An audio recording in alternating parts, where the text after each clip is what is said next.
I got a spicy one for you today. A Denis Villeneuve film, a blockbuster movie with Ryan Gosling, Harrison Ford, Ana de Armas, Jared Leto, the sequel to Blade Runner. I'm talking about Blade Runner 2049.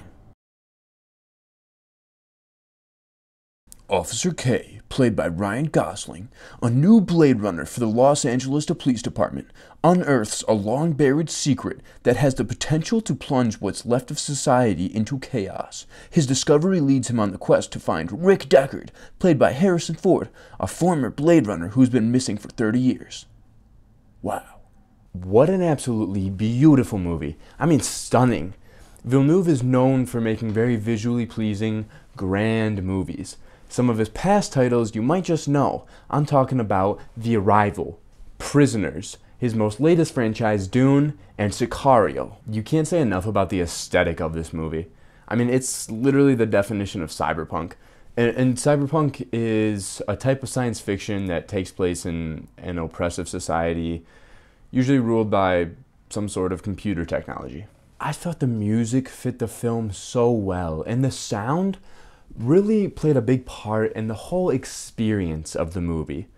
And both together really magnified and created this tension, this growing tension throughout the whole film, while also basking in the mystery of the story.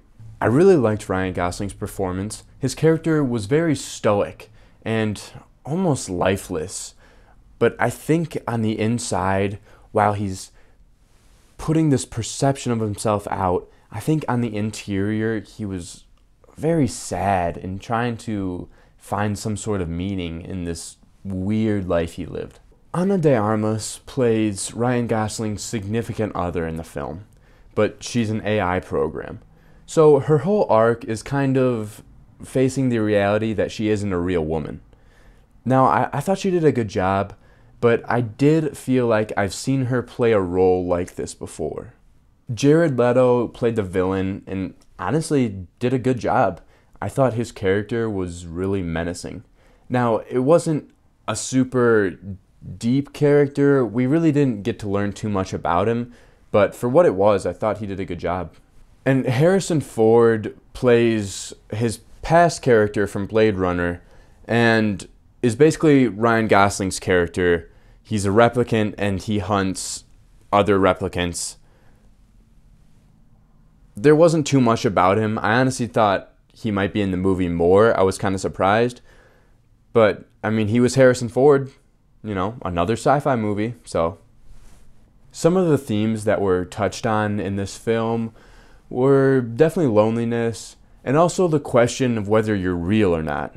And you may think this just has to do with robots or replicants as they're called in the movie, but it can also pertain to humans if you think of the grand old question, is all of this real or is it just a simulation? Another big theme in this movie is the idea of what is love and who can be in love. You know, can an AI and a human be in love? Can that happen? Is that actual love? And a really big theme in the movie was memories and the idea of whether your memories are real or not, or if they're just implanted data and you just think you remember them. And as for the villain, an idea that really popped out to me was power and this villain's willingness to cross any moral line, to do anything to get control and to get power. Now, there were some things that I didn't like about the movie. I thought the story was just a little too confusing and hard to follow. Now, I will note that I haven't seen the first one, I know, but it still was confusing. That might be why, though. I might have to see the first one. Also, I thought the ending was just resolved too easily and without any creativity. It just seemed like it was wrapped up in a bow and here you go. But no spoilers, don't worry. But what I did like about the movie was the visuals. I mean, they were so pleasing to watch. It was just an experience and all around beautiful. I also thought the stakes were very real. Like, in the story, if the hero fails, not only is he screwed, but society, other planets, this galaxy is ruined. Like, things were serious. And I also really like the mystery and kind of noir feel of it all. So, to cap things off, should you watch it? Well, if you're just a casual moviegoer, I'm not gonna lie, you might get bored and you might have a hard time following it. I'm just saying. If you really want to watch it, go watch it.